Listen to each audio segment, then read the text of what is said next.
Здравствуйте, уважаемые телезрители! На Юргане начинается рабочий полдень. Как всегда, в нашем эфире мы обсуждаем актуальные темы и делимся полезной информацией.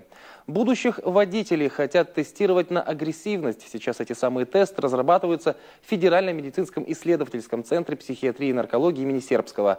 Проверка будет выявлять уровень агрессивности и враждебности будущего водителя. Критерий допуска или недопуска к вождению должен устанавливать не только психиатр, но и клинический психолог, сообщил научный сотрудник лаборатории психогигиены и психопрофилактики Центра имени Сербского Дмитрий Калинкин.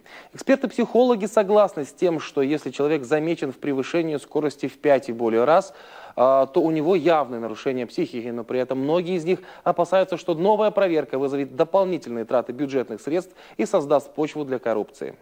У выпускников из Коми появился шанс побывать на самом масштабном выпускном вечере России «Алые паруса». В Коми проходит региональный этап конкурса сочинений «Я гражданин России», в котором принимают участие 415 учеников.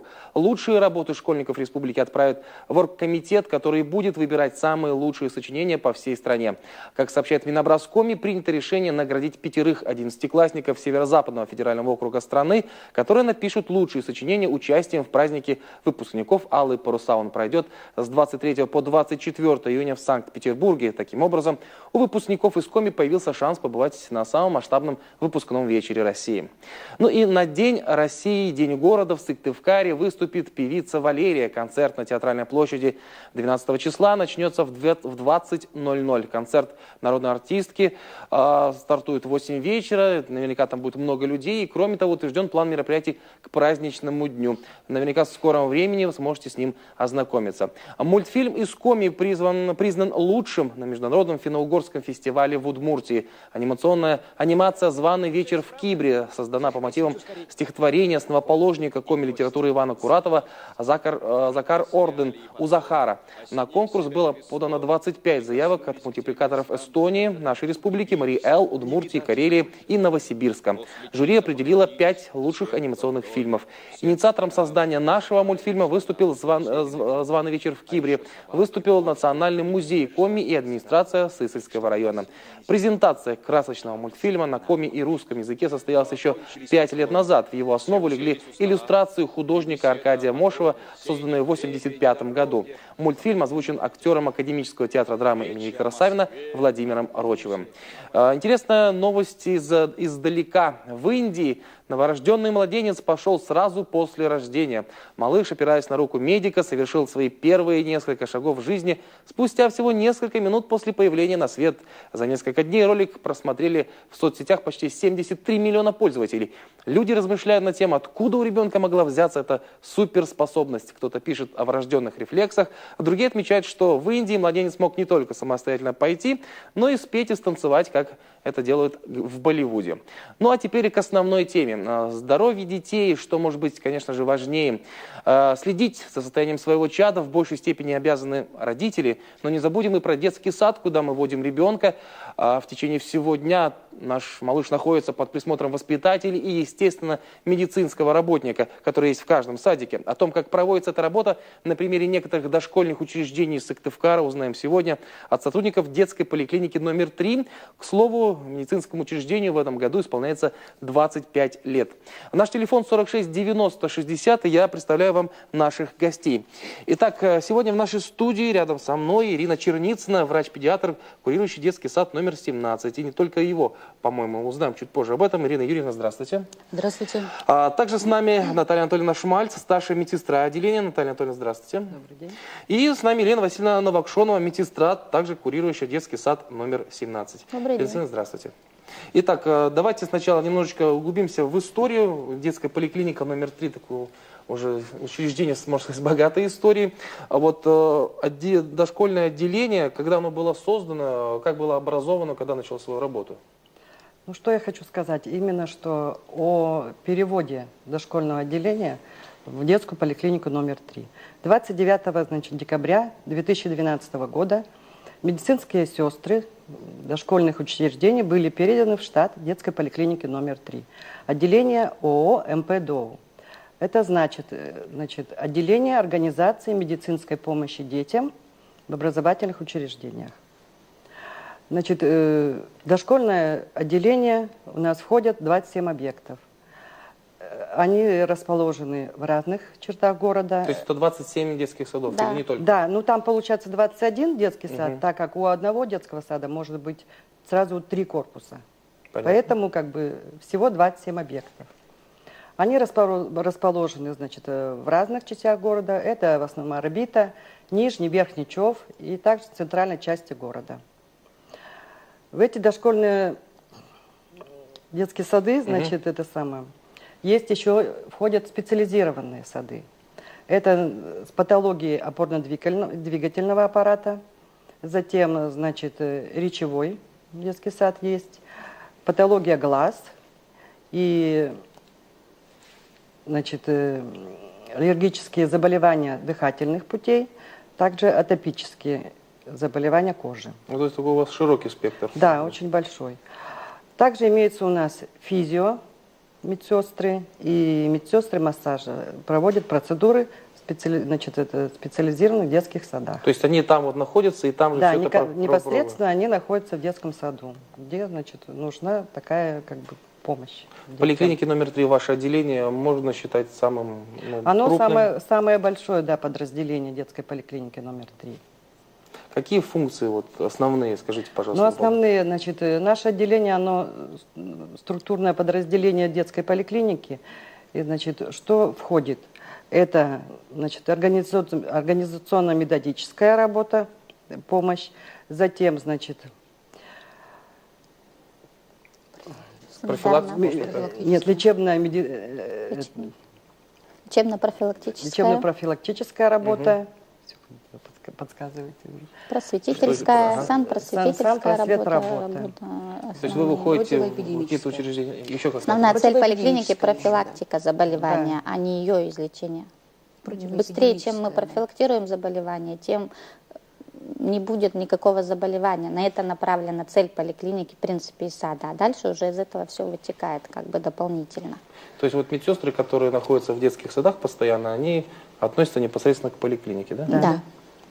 Как раз таки с 2012 года, как сказала Наталья Анатольевна. Что-то изменилось вот в связи с переводом медсестер из министерства, получается, из подведомства Министерства образования в Министерство здравоохранения? Есть какие-то изменения с этим связаны? Ну, самое главное то, что мы стали именно медицинскими работниками, так как в общеобразовательных учреждениях у нас раньше даже не стаж медицинский не шел, как бы не считался.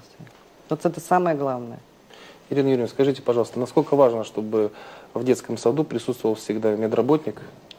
Это очень важно, потому что, учитывая, что дети маленькие, травматизм очень высок у детей, и присутствие медработника является обязательным по всем законам, по всем приказам Министерства здравоохранения.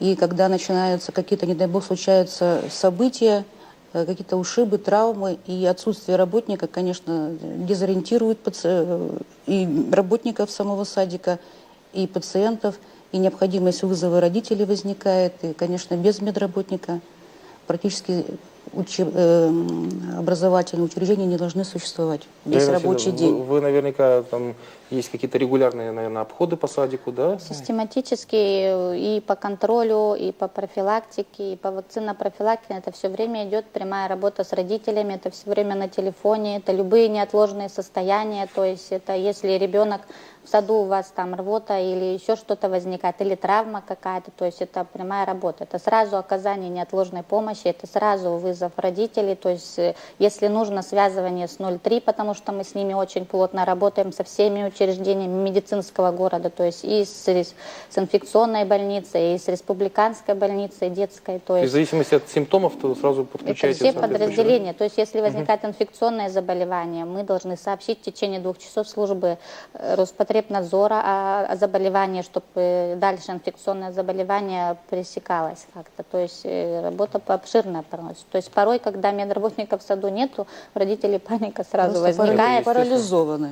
Как это наш ребенок, а если что-то, а если как-то, что мы будем делать, и, то есть, ну, как бы выходим Работы из этого. хватает вообще. Работы очень много, да. Если у нас не подсказывает телефонный звонок, добрый день. Алло, здравствуйте. Да, слушаем вас. Здравствуйте, вот увидела по телевизору Елену Васильевну нашу. Я одна из мамочек, у меня ребенок ходит в 17-й садик, Оксана Комарова. Я вот хотела теплые слова Елене Васильевне сказать. Она медик у нас очень ответственный, и во многом благодаря ей наши детки здоровы. Даже вот в последнее время мы даже педиатра не вызываем. Я вот звоню Елене Васильевне и спрашиваю, что накапать в нос ребенку, что дать от кашля, чтобы она быстрее поправилась и пришла в садик. Так что вот, Елена Васильевна, спасибо вам огромное, что вы есть. Спасибо С праздником вас. Приятные Очень рада, слова. что вас пригласили в прямой эфир. Хотелось бы, чтобы наши медики почаще были на телеэкране. Ай, вот даже не знаю еще, что сказать. Спасибо большое. Так что Спасибо вопросов большое. к Елене Васильевне нет, потому что она всегда даже предугадывает наши вопросы, по любому ребенку расскажет все. Поэтому таких ответственных, конечно, кадров нужно побольше. Спасибо. Вот. Ну вот вкратце. Да. Спасибо большое. Спасибо, я думаю, очень приятно. Надеюсь, что и всем, наверное, тоже тем медработникам, которые в детских садах сидят, такие же приятные слова будут говорить. На самом деле, действительно, после, наверное, обхода вот утреннего в детском саду, наверняка уже сразу профессиональным глазом замечаете, где, Сразу видят. какую группу надо обратить внимание, да, где кого. Всех детей, во-первых, во-первых, в садах работают все квалифицированные работники. То есть детский сад, вот так, с училища просто так девочки не приходят. Там надо очень много знать, то есть всю нормативную базу, все санитарные бюллетени, все санитарные приказы, все инфекционные заболевания, всю неотложную помощь, потому что случай может быть все. Это может быть в саду у тебя ребенок и с диабетом, и с бронхиальной астмой, то есть и с какой-то патологией сердечной. Ты тоже должна их знать наизусть, этих детей у себя, чтобы в случае, если чего, ты увидела в окно на прогулке, ребенок завалился или что-то, все, хватаешь и бежишь сразу оказывать помощь. То есть такие случаи бывают очень часто во всех детских садах, и медработник должен подкован, в общем, от и до, вплоть до того, то есть ответственная очень работа. Не все захотят идти в дошкольную службу работать, поэтому призываем медработников, которые оканчивают медколледж, чтобы приходили, мы научим, расскажем, чтобы приходили и не боялись ответственности, потому что молодежь, как правило, придет на 2 недели, увидят вот этот ужас и убегают, все, сломя голову. И остаются квалифицированные работники на местах только вот так. Сложно, конечно, да. Ну вот, кстати, подошли вот мы к вопросу о кадрах. Что можно сказать по поводу укомплектованности вашего, по крайней мере, отделения? Ну, в нашем отделении, значит, я именно говорю про средний медицинский персонал, медсестер, да, 57, значит, ставок. А, да, 57 ставок. да, а физических лиц 36. То есть ощущается Вот. нехватка, получается? Естественно, потому что на большие комбинаты у нас работает одна медсестра, это получается она с утра до вечера, полный день. Вот. Есть сады, допустим, это вообще нет медсестры. Вот, например, я курирую 44-й детский сад. Вот, значит, основное нахожусь в поликлинике на ставку, и на полставки еще веду 44-й детский сад. То есть в случае чего мы будут Мы сразу выходим звонить? сами, да, Так. мы выходим. Если, допустим, мало ли бывают люди где-то на больничном, или отпуска, то приходится, значит, внутри отделения изыскиваем своими силами и, значит, закрепляем за детским садом. И также медсестра ведет свой детский сад, плюс еще на полставки ходит в близлежащие или даже бывает и дальше. То есть, получается, у нас не все детские сады, так скажем, прикрыты медработниками? Ну, то есть, я имею в виду, прикрыты, но Прикрыты не они полностью. полностью, просто не на полный хватает. рабочий да. день. То есть на ставку каждая медсестра отрабатывает в свое время положено. Но если не хватает, например, в саду 300 детей, там положено 2 медсестры, может обрабатывать одна, как бы она справляется, но не может высидеть она целый день, как с 7 до 7 вечера, вот так вот один человек, а не 2 медсестры вместо одной. Так что молодежь, кто Да. учится на медработников, Да. приходите. Мне кажется, по крайней мере, Милости там, просим, да. с такими опытными наставниками и сами опыта тоже Ничего можете не надо набрать. бояться. Ничего да. не надо бояться. Всегда есть у кого-то. Все Когда научим, есть у все кого покажем. Молодые, кстати, есть? Приходят? Нету. Нету В молодых? основном у Так. нас это самый средний возраст, это пенсионеры, получается. Вот так вот. Так что да. А можно ведь, между И- прочим? Пенсионеры уйдут, и все. Основная масса работников имеет высшую категорию. Вот. Так, конечно, хотелось, чтобы шли к нам люди в помощь.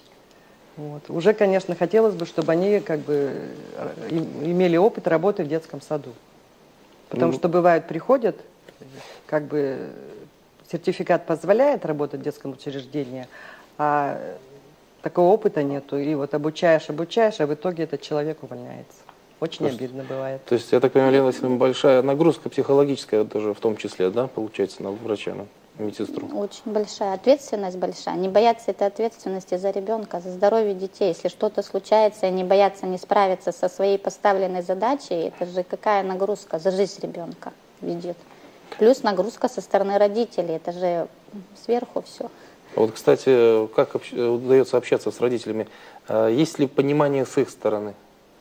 Если правильно объяснишь и донесешь информацию грамотно, то есть изложишь все факты, то понимание со стороны присутствует. Только при неграмотном обращении к родителям может быть какое-то непонимание. Если все правильно доносишь, согласно, да, стандартам, алгоритмам, то есть проблем никаких не бывает. Ну, чаще родители как вот хорошо идут на контакт? Хорошо идут чаще всего, да, как бы лояльные, все хорошие.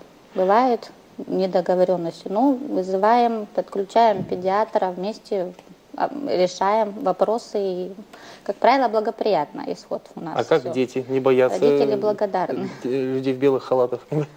Когда приходят только в детский сад, я по своему опыту говорю, когда приходят в кабинет первый раз на прививку, да, и видят нас, у нас, конечно, там у детей паника, там все, и родители, и все.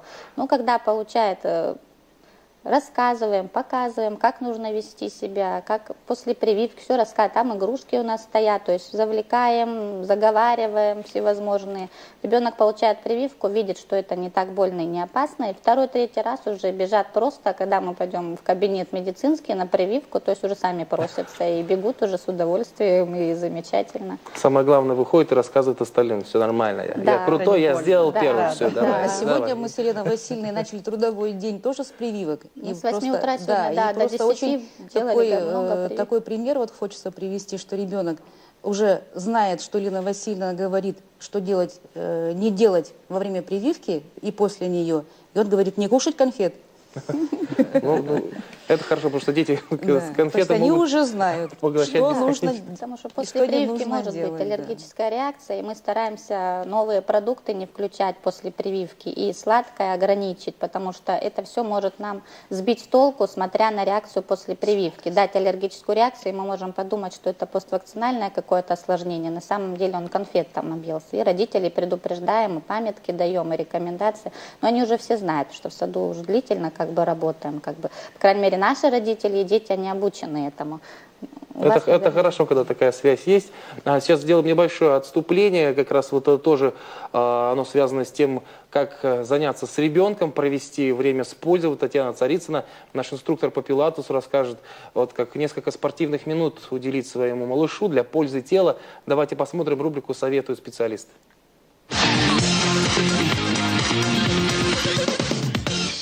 Приветствуем вас, дорогие друзья! Сегодня мы предложим вам комплекс несложных упражнений для занятий с детьми. Итак, давайте начинаем. Прыгаем. И 1, 2, 3, 4, 5. Начал заинька скакать. Прыгать заинька гарас. Он подпрыгнул 10 раз.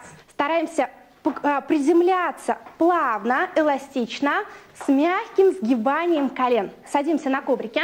Ага. Соединяем стопы вместе, коленки раскрыли в противоположные стороны. Молодцы, отлично. Итак, Мирен, начинаем поднимать ручки вверх и опускать вниз, как бабочка. Ага, красиво.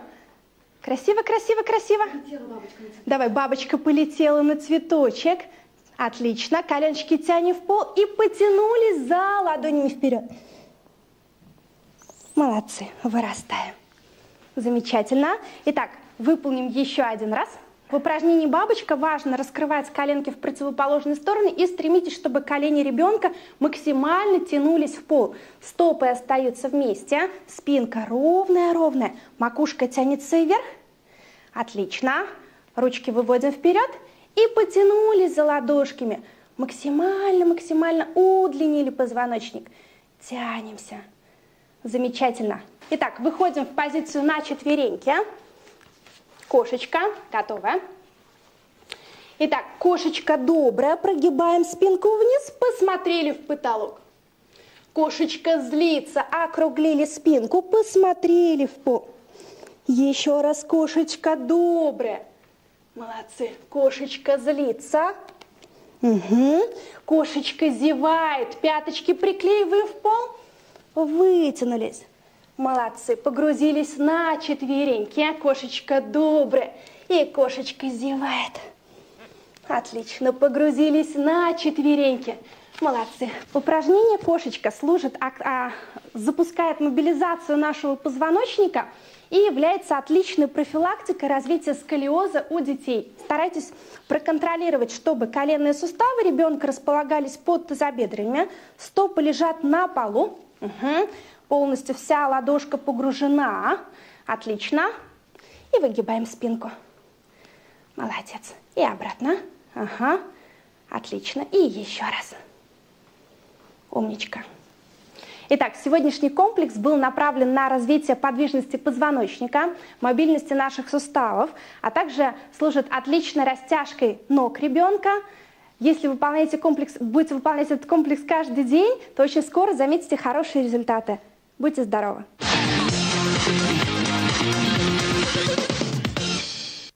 Это была рубрика «Советуют специалиста». Я хочу напомнить, если вы пропустили наш эфир, то сможете посмотреть его на сайте телекомпании jurgen.rf или посредством функции видео по запросу IP-телевидения Ростелекома. Мы продолжаем говорить сегодня о здоровье детей. У нас в гостях как раз работники поликлиники, детской поликлиники номер 3 Сыктывкара. Мы говорим о том, какая работа ведется в детских садах, потому что это очень важно.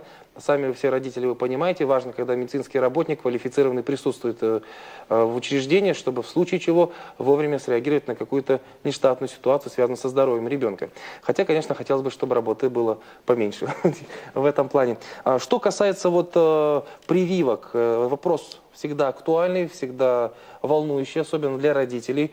Давайте начнем немножко издалека. О национальном календаре прививок поговорим. Есть ли, может быть, какие-то добавления у нас, появились ли новые прививки, или наоборот, что-то решили убрать? И допустим, в связи с зарубежьем, например, если можно сравнить. Ну, согласно нашего национального календаря, у нас прививаются дети от 12 инфекций. Если сравнить календарь США, то, или, например, Германии, то у нас еще дети не прививаются от ротавирусной инфекции, от менингита. А там прививаются? Там прививаются, да. То есть у детей до 3 лет ротавирусная инфекция – это основная, скажем, причина всех кишечных расстройств, тяжелых состояний, развития ксикоза. Да, я знаю, мы проходили такую ситуацию. Тяжелое, да, состояние довольно-таки. Вот. Поэтому, конечно, хотелось бы, но учитывая, что, видимо, это с финансами связано, хотелось бы, конечно, чтобы в нашей стране была вакцинация против ветряной оспы. По нашему садику, если взять, то начиная с февраля месяца, фактически у нас еще карантины в группах не заканчивались. То есть постоянно, во всех группах у нас была постоянно идет новые случаи регистрации ветряной оспы. То есть довольно безобидное заболевание, которое бы, в принципе, можно было и не прививать. Но эта вирусная инфекция, она не хороша тем, что это вирус, скажем так, герпес-вирусы, которые персистируют в организме очень долго. Так, подождите, давайте объявим. Что значит персистируют? Живут, живут долго, да. Так. Это наш термин такой, скажем так, да, который вызывает потом в будущем у взрослых тяжелые какие-то состояния. Поэтому, конечно, хорошо бы, если бы это включили в национальный календарь. А так основные инфекции у нас это дифтерия. Но если с роддома взять, то это начинается вакцинация БЦЖ, гепатит Б. Затем уже на участке вакцинация дифтерии, коклюша, столбняка, пневмококковой инфекции, гемофильной инфекции, полиомиелита. И уже, да, затем уже, мы как в детском саду, конечно, не занимаемся, мы больше занимаемся вопросами уже ревакцинации, то есть повторная дача тех или иных вакцин. В настоящий момент, конечно, актуальна весна, да, у нас сейчас мы заканчиваем кампанию по вакцинации клещевого энцефалита, то есть в нашем саду мы заканчиваем дача 2 и ревакцинация, то есть наши дети уже готовы к выходу на дачи, в лес, на какие-то площадки загородные, то есть готовы к отдыху. Давайте напомним, когда нужно начинать вакцинацию от клещевого энцефалита? Да, вакцинацию от клещевого энцефалита, конечно, уже сейчас начинать поздно. Надо начинать ее осенью, Потом вторая дача вакцины идет через полгода, это получается по весне, да, и ревакцинация, то есть третья дача идет через год, а затем последующая ревакцинация через каждые 3 года. То есть это сильная защита, да? Сильная защита, да. Единственное, что когда при укусе клеща вакцина не дает защиты от боррелиоза, такого заболевания, которое, вот это, конечно, очень неприятная ситуация, но когда уже состоялся сам укус, то возможность назначения лечения, она всегда существует только по самому факту укуса клеща. Лучше лечиться, чем ну, от вот двух сразу. такой клещ, который несет в себе фактически 2 заболевания, не одно, а 2. Что касается отказов, я знаю, что некоторые родители не хотят прививать детей, боятся, тем более от того же клещевого энцефалита. Много пишут отказы, и вот как с такими какая-то работа проводится. Вот, Елена Васильевна, вы, допустим, говорите родителям, что это опасно. Работа проводится все время, то есть вот вы видите на столе куча, да, памяток, которые они висят тоже практически в каждой группе, в нашем учреждении, в поликлинике они висят. Индивидуальная работа проводится, и врач разговаривает, и я разговариваю. Удается кого-то переубедить? Удается многих переубедить, то есть они, когда это все слышат, они наоборот соглашаются. Но дело в том, что клещевой энцефалит человек может сделать только по желанию. Это не считается календарная прививка, которая в обязательном порядке. Она делается по эпидситуации. То есть если у нас клещей в каких-то регионах много, да, ну вот Сыктывкар считается у нас, да, по клещам неблагополучной территории, поэтому мы по эпидпоказаниям предлагаем эту вакцину бесплатно, да, потому что на это выделяются деньги. Поэтому родители ее делают. Вот. А согласно календарных, если отказов есть, там надо подходить ко всему индивидуально. То есть индивидуально от календарных отказываются прививать? От календарных отказываются, да. То есть но они имеют право согласно федеральному законодательству. Согласно федеральному, да. Но они вот посещают детский сад, например, если они отказываются от полиомиелита, и мы в группах прививаем вот этот живой полиомиелит, мы их не можем допустить в течение 60 дней в этот коллектив, потому что ребенок может заболеть. И мы их это предупреждаем, объясняем, то есть как-то выходим, но большинство соглашается все-таки и начинает прививаться. Они видят риски, они видят, что когда они выезжают за границу или куда-то, что их не пускают туда без прививок, и когда уже перед отъездом они начинают бегать, сделайте нам скорее прививку, но бывает иногда довольно поздно уже делать, говорят, сроки вышли, мы сейчас не можем вам сделать. Ну, по таким разные есть причины, то есть со всеми надо работать индивидуально. Мы что и делаем. Многие соглашаются, и тенденция, конечно, к тому, что больше да, чем нет, идет на согласие на прививку. Это хорошо. Есть у нас телефонный звонок, мне подсказывают. Добрый день. Алло, добрый день. Слушаю вас, да, здравствуйте. Добрый день еще раз всем. Мы тоже являемся воспитанниками 17-го детского сада. И мне бы очень-очень хотелось в преддверии такого праздника сказать, естественно, слова благодарности нашим медицинским работникам, всем. Несмотря на ту сложную, так скажем, политическую, климатическую ситуацию, на которую сейчас все привыкли сетовать, все-таки мы понимаем, что медицинский работник несет ответственность за жизнь. А в данной нашей ситуации именно за жизни наших детишек, того самого святого, что у нас есть. Так вот именно наши медики, Ирина Юрьевна, Елена Васильевна, дай бог им здоровья, это настоящие специалисты. Говорю вам с полной ответственностью. У меня уже не первый ребенок ходит в этот садик. Это настоящие, ответственные, внимательные, добросовестные люди. Всегда подскажут. Вот сейчас последние ваши фразы были о прививках. Действительно, у нас ребенок довольно-таки болезненный. Нам одну прививку можно, другую нельзя. Нам все объяснят, все скажут, как лучше. Предложат, может быть, другую, попроще прививку. Поэтому я считаю, что моему сыну просто-напросто повезло иметь таких медицинских работников в детском саду. И также, пользуясь случаем, хочу передать привет, огромные слова благодарности нашему педиатру. Нам тоже очень повезло. У нас прекрасный педиатр Вязова Жанна Алексеевна. Дай бог всем им здоровья. Я думаю, что если такие врачи нас будут окружать, то, насколько возможно, все наши детки будут здоровые. И Спасибо. вам крепкого здоровья, наши медики, дорогие наши айболиты. Всего вам самого-самого хорошего. Спасибо большое. Очень приятные слова, я думаю, всем работникам услышать. Спасибо вам большое за звонок. Друзья, сейчас уйдем на короткую рекламу, далее выпуск новостей и продолжим нашу беседу. Оставайтесь на Юргане. Напомню, телефон прямого эфира 46 90 60. Друзья, продолжается прямой эфир на Юргане. Мы сегодня говорим о том, как обеспечивается забота о здоровье детей в детских садах. Продолжим эту тему буквально через парочку минут. А сейчас узнаем о последних событиях в регионе. О них расскажет мой коллега из службы информации Юргана Евгений Ершов. Жень, здравствуй, тебе слово. Добрый день, Северин. Спасибо. Коротко о главном в нашей республике буквально через несколько секунд.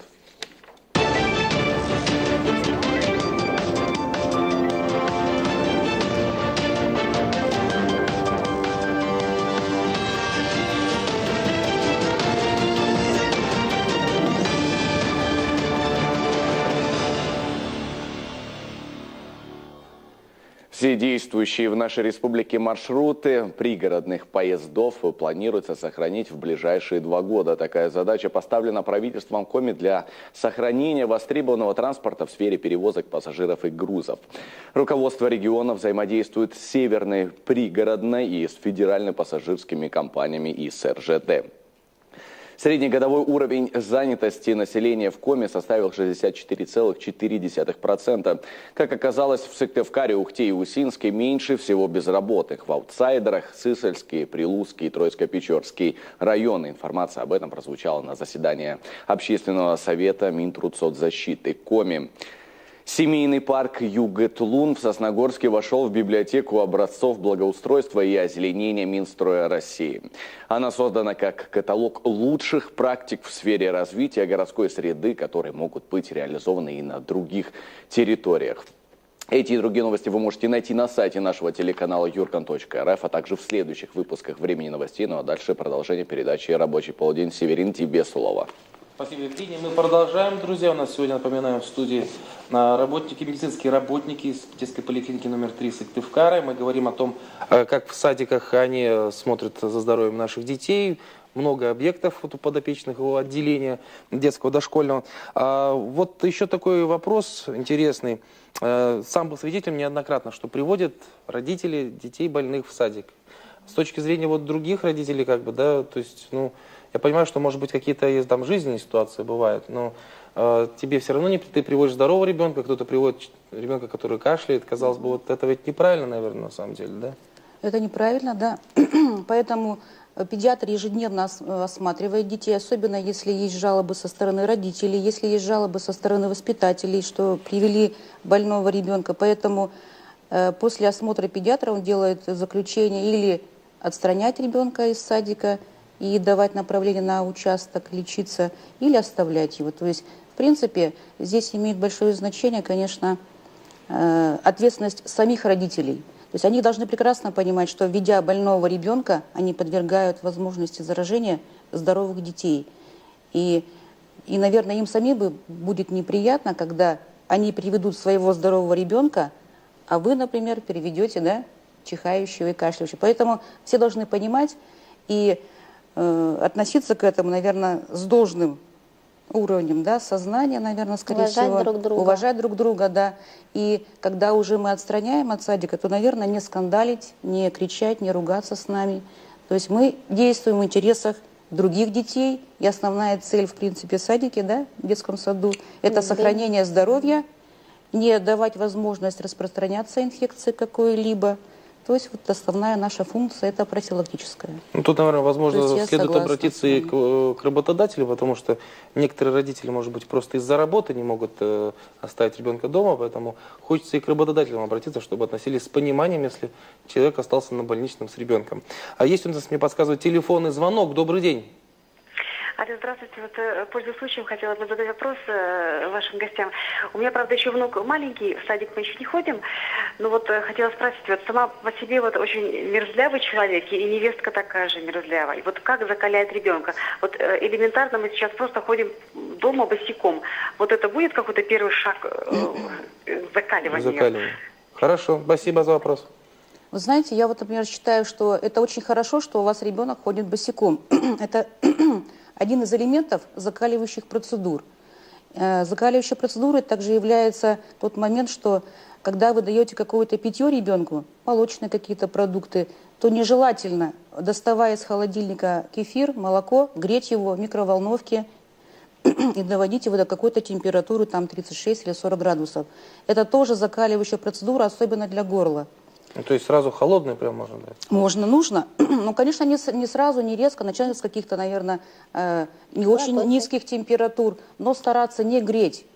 Можно при комнатной температуре Или подержать 5-10 держать минут. немножко, чтобы этого подогрелось хватает. немножко. Да? Но Естественным образом. естественным образом, да. Это тоже закаливающая процедура. Детям, которые в садики ходят, желательно, чтобы профилактировать заболеваемость, полоскание горла. Это элементарная процедура, которая позволяет вымывать инфекцию, которая накопилась в садике, из миндалин. Кстати, в садике они это все проводят. Да, Они и после то есть каждого приема пищи даже, да, полоскают кипяченой водой. главное, Не чтобы каждый родители родитель дома поддерживали это эти мероприятия, которые обучают детей в садике. Это тоже закаливающая процедура. Это элементарные вещи, которые мы не выполняем, а их можно выполнять и с хорошим результатом. Вот я так считаю, да. Хотелось бы к родителям тоже обратиться, которые в детский сад, просто по своему опыту. Мы стараемся детей в детском саду в какой-то мере, мы знаем, в какой среде они растут. У ребенка терморегуляция намного выше, нежели у взрослого. Их не надо одевать как капусту на прогулку, где он весь потный заходит, и потом в проветренной группе, соответственно, он может и замерзнуть, и озябнуть, и это тоже может привести к неблагоприятным последствиям. И родители в группе, вот нормальная комнатная температура, то есть можно сказать жарко даже бывает в группах, они просто одевают и майку, и футболку, то есть нет, моему ребенку не снимайте. И Ребенок, колготки еще. Еще и колготки оденут, суешь ребенку руку, я вижу, что ребенок уже состояние просто пограничное, щеки горят, уже видно, что у ребенка идет перегрев организма, и он может вот-вот дать температуру, не разрешают снимать, то есть по спине все льется, и родители считают, что это правильно. Такой ребенок, а потом спрашивают, почему ребенок часто болеет. Так вы же сами создаете ему эти тепличные условия для развития вот этого инфекционного какого-то заболевания, чтобы он болел. Поэтому хочется обратиться, чтобы все-таки прислушивались к медицинским работникам и одевали так, как положено, вот для условий все равно детского сада. Не перегревать ребенка. Вот это один из первых закаливающихся вот факторов, которые есть. Еще один такой вопрос. Диспансеризация, вот о взрослой диспансеризации мы все знаем. Я знаю, что, получается, есть и у детей, да? Есть у детей, да. Каким образом строятся там все способы обследования? С 2012 года, да, тоже у нас поступил приказ 1346, который как раз-таки подразумевает эту диспансеризацию о проведении, прохождении несовершеннолетними в образовательных учреждениях. Она проводится у нас ежегодно, а также вот по возрастным каким-то возрастам, да, проводится всеми специалистами, то есть для каждого возрастного периода у нас идет свой возрастной период. Например, вот дети, которые, например, исполнилось 3 года, да, они у нас подлежат полной большой диспансеризации, то есть туда входят все: педиатр, невролог, окулист, стоматолог, хирург, лор, психиатр, акушер-гинеколог, андролог, сдает общий анализ крови, сахар, общий анализ мочи, то есть полный осмотр 3-летнего ребенка. Вот, то есть не как раньше мы ежегодно проходили, а конкретно по каждому возрасту. В школу у нас дети уходят, у нас они проверяются даже функциональные лабораторные. Раньше такого не было. Мы сейчас проводим УЗИ полностью и сердца, и УЗИ брюшной полости, и мочеполовой системы, и эндокринологические заболевания.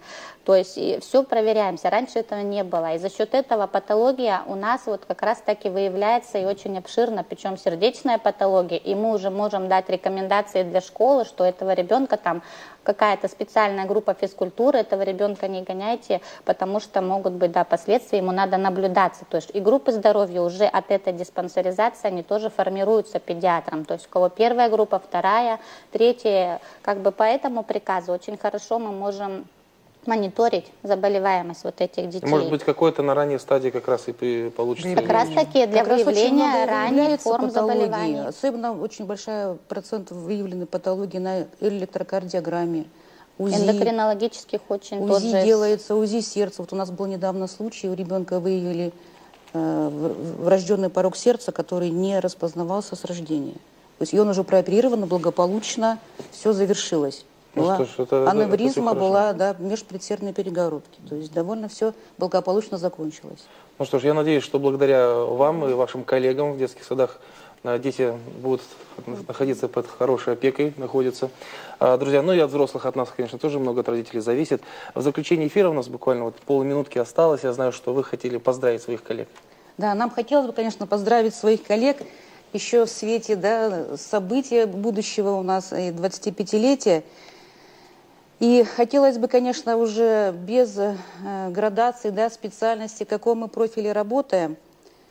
День медицинского работника желаю всем медикам, медсестрам, докторам, чтобы с улыбкой на работу вы шагали и с настроением хорошим по утрам, чтобы пациенты в очередь не ждали, чтобы времени помочь хватало всем, чтобы вам спокойно жизни доверяли и не было с лекарствами проблем, чтобы было светлым, уютными палаты, где пациенты с нетерпением вас ждут, и по достоинству всегда была оплата за ваш великий и бесценный труд.